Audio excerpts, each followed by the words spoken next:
Hi everyone, welcome back to That's Mental.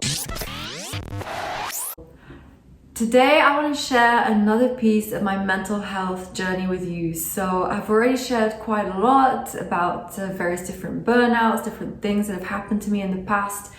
And today I want to talk a little bit about the symptoms of burnout.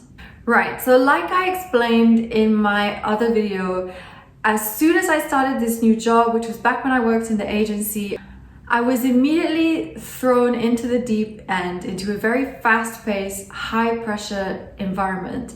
There were very high expectations of me, not only from the client, but also from the agency. And of course, I had very high expectations of myself. As someone who's starting a new job, as you can imagine, whenever you start a new job, you always feel a bit anxious, a bit nervous, you want to do well, you know? So this was really intimidating for me to arrive in this environment that was instantly just felt so demanding. And on top of that, obviously, because it was so demanding and there was such high expectations, I really felt like I just didn't have time to be a newbie. I didn't have time to learn. I didn't have time to be, curious, innocent, all of these things that when somebody joins your company, you kind of like, okay, they don't know, it's fine, you give them some time. I just felt like, boom, from day one, I really had to know my shit. I had to have it together, had to deliver, had to basically make everything work, get it all done, no time for questions, everything just had to go, basically was how it felt. And at the time, my self-confidence was a lot lower than it is today. So even before I got thrown into this high pressure environment, I would say that I wasn't the most confident. Yeah, I'd just gone through a year and a half of unemployment, and during that time I'd already had some, self-doubts, I'd had some anxious moments, I'd been experiencing some insomnia. So overall, I would say that I wasn't really in the best place mentally. Back to the work environment itself a little bit, like I've already shared, but it was very, very demanding. So it was quite common to see people working like really long hours. People would start very early in the morning, they would leave late at night. It was all considered, I would say, quite normal. And you feel this peer pressure to kind of fit in and do like everybody else. So there was this external environment giving me the feeling that I had to be always on and just working insanely hard. So with all of this background information in mind, I want to explain a little bit what I started feeling during this time. And if I look back and I think about what does it mean to be burnt out, these are the different symptoms that I had, and this was what I was experiencing. Like I said, I was constantly stressed, and I think everybody experiences a bit of stress from time to time, whether that's because you've got a deadline, a rush, a lot of things happening all at once. And I'd say that's normal. I'm not going to say it's pleasant, but it's normal. But I felt that level of stress literally all the time, every day. It never switched off. And I think out of the books that I've read since then, this is the number one most damaging thing that people can experience, is when the stress just never goes away, because it means that your nervous system could never rest. So I felt constantly stressed, and I felt very, very overwhelmed by the amount of work that had to be done.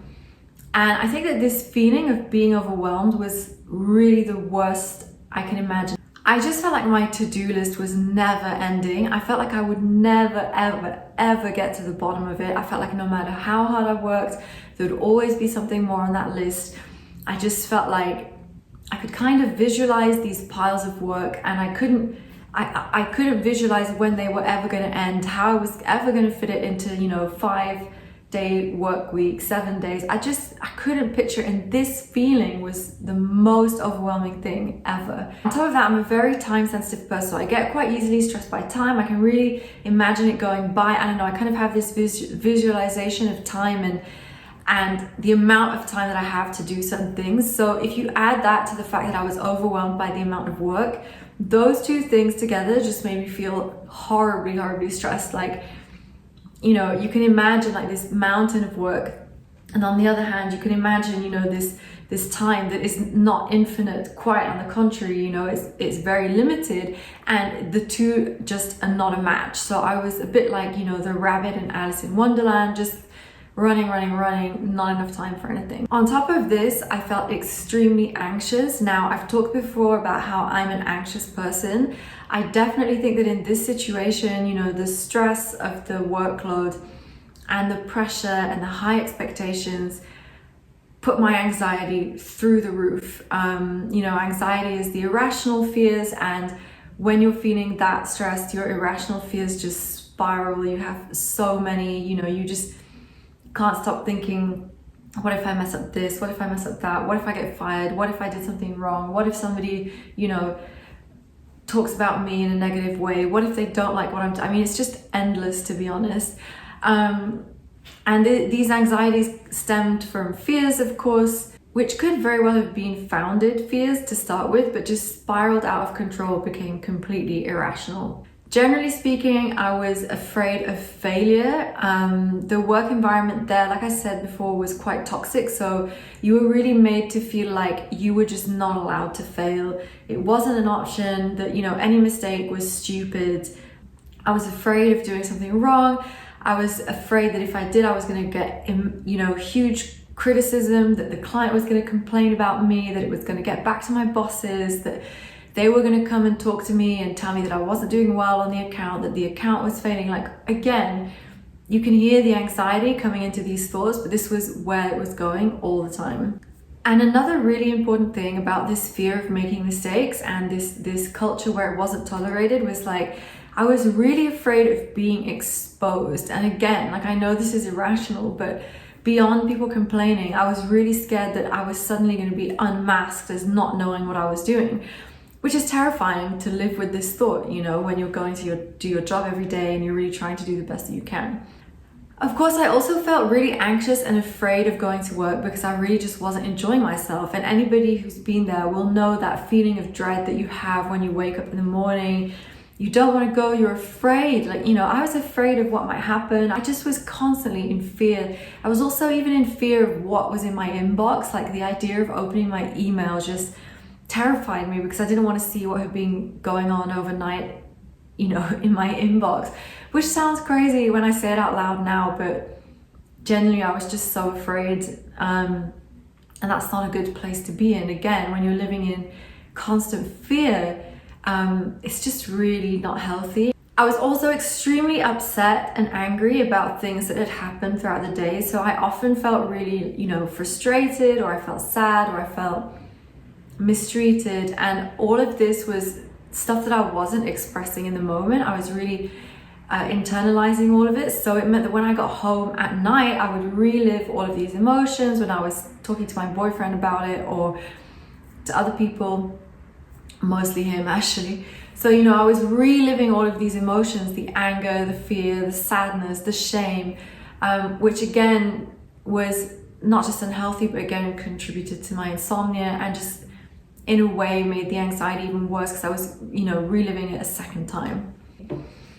I felt really, really sad, and I remember a couple of times, I remember once just, lying at home, lying on the sofa in the dark, just crying because I just felt like there's no way out, and I also remember crying in the bus once. It's just I just had this feeling of extreme despair that nothing is ever going to work out, and you just feel so lonely and unhappy. And because I wasn't really dealing healthily with the conflict I was experiencing, I just felt really sad and alone, really, really alone as well, like with all of these struggles. I think this, like I said, this feeling of helplessness, which again, if any of you have experienced, feeling helpless is really, really awful because you just really don't know what to do.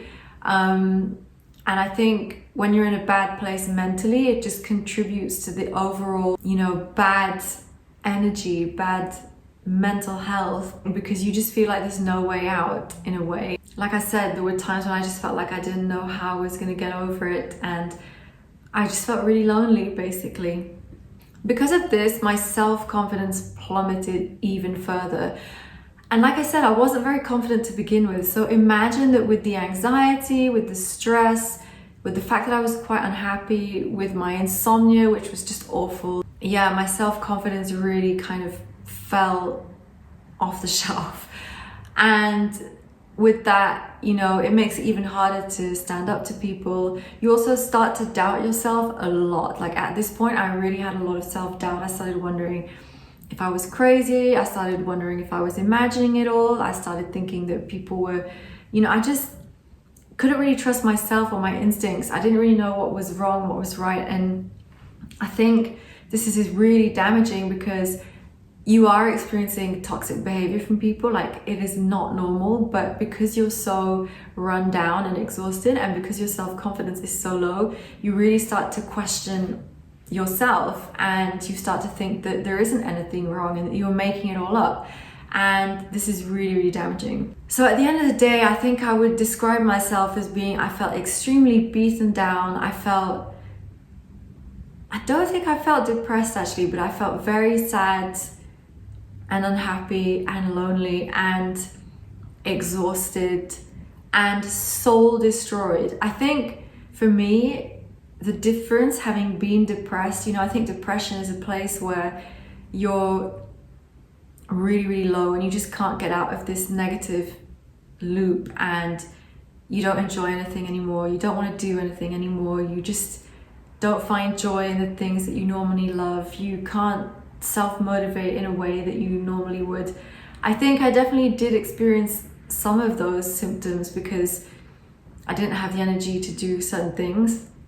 But I would say that mostly I felt soul destroyed, and that is really where you just feel like you've been ripped apart, that your person has been ripped to pieces, like just completely, it's not to do with feeling low. It's like feeling that somebody else externally to you, so it could be a person, several people, could be the environment, have really just ripped you apart and there's nothing left. And I think, the things that are ripping you apart are also the exhaustion, it's also the stress, it's also the anxiety. I think to the point where you just feel like a shell and you feel empty, like really, I think often people will talk about the batteries being depleted and just having no more energy left. I think burnout for me is really that, like you're just totally empty, battery's dead, and it just will not recharge. So that's how I felt. And this is quite an extreme way to describe it, that's true, but if I look back, this is really how I felt, and I think it's really important for me to not only to put this into words as best as I can, but also to share it, because I think one of the main problems is that when you're going through this, you don't really know if it's real, you don't really know what it is that you're experiencing. Maybe it's even hard to put words on it. I definitely couldn't have described it like this at the time. All I know is that I was so deep in it, I was just struggling. That's why I really want to do this. And I think the fact that I made it through, to be honest, is due to the fact that I was young at the time. So in a way, like, you kind of bounce back from these things. Also, my boyfriend really, really supported me at the time. And I think I have a lot of inner resilience, and I'm really glad I do, and I'm really proud of that. So yeah, like I said, for me, all of these things I've just described are the symptoms of burnout. If you're experiencing these, one of them, all of them, no matter, just some of them, I think it's really important that you talk to somebody else about it. Maybe reach out, talk to a friend, describe to them as best as you can what you're going through. It could also be getting professional help, but I think if you're not sure if what you're experiencing is a burnout, then I would really recommend just getting an external opinion and really assessing your situation. Where do you stand? What do you feel? What's going on? And really taking a step back if you can. And that's why I'm saying ask somebody else, because I think, like I said, when you're in the middle of a situation, it can be really hard. So if you can talk to somebody else, maybe they can help bring you some perspective. So I hope that you found this interesting.